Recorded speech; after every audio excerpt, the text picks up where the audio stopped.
Good afternoon. Well, I just had a whole afternoon of fun with my doctors. I started with a mammogram and an ultrasound, and luckily I have been given the clear there on my left breast, so thank you, God. Then I go to my primary care appointment. Thank you, Mom, for having me get all this done because, I do need a reminder that this stuff is important, so thank you, Mom. And I go to my primary care, and she's asking me about my mental health, and I shared with her a lot, and she's got it all recorded, which I think is great.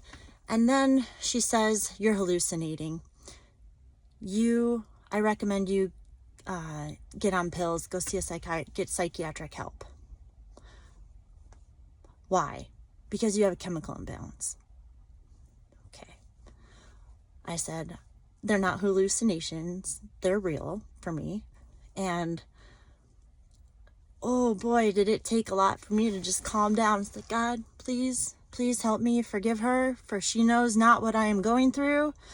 And then I asked her, I said, okay, so of all the patients that you've seen who have bipolar, have you ever worked with anybody who wasn't on medication? Well, no, I've just, sorry, I'm a little upset just because she thinks she knows me based off of our 5-minute conversation. So, anyways, I just kept saying, God, give me grace, give me mercy, give me patience, give me forgiveness. And she had recorded the whole thing with her phone and went out of the room a couple times.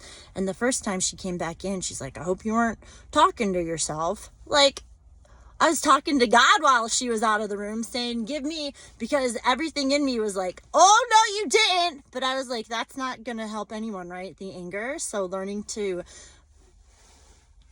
be cool, because I'm going to show the world that bipolar type 1 is a gift, and I'm not getting on medication, and I am going to continue thriving in my life, my personal life, my family life, my health, and my career, and my dreams, and my friendships.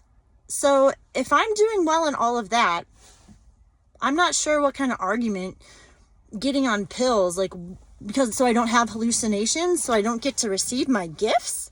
No way, Jose. Also, what I didn't say to her, but what I said to the lady who took my blood work later, I'm like, don't these doctors know that there's tarot card readers and people who channel spirits and they're psychic and they talk to spirits all the time? Don't you know, if you read the Bible, there's actually a lot of talk about spirits, both demons and angels and dead people. That's why in the Bible it warns you not to do that, because you don't know who you're talking to. So it's like, it's so crazy. It's so crazy to me, and I love that I'm learning all of this, and I love that I can say, no, demon, get off of me, and I feel strong enough and confident to trust that the guidance I'm given, whether it's visually or vocally or my intuition or ringing in my left or right ear or the pressure in my head, these are all gifts, and they're helping me navigate to get to my final destination, which is a life of love. And believe it or not, it just really doesn't matter. I want to prove myself. I don't have to prove myself, but I want to prove that my technique is a gift. And I want to help other people who are struggling with being told that they're crazy, they're hallucinating. No, it's all real. You just have to learn that there's demon spirits, and you got to learn how to get the demon spirits away and be strong enough to say no. And that's where Jesus's teachings come into play. And it's like talking to God and asking for help, and just, there's so much. And she's just another, I wish her well. I do. I wish her well. But she just gave me a little more ammunition, so bring it on. What else you want to do here? Bring it on. Let's go. And with that said, have a great day. I know I will. Bye.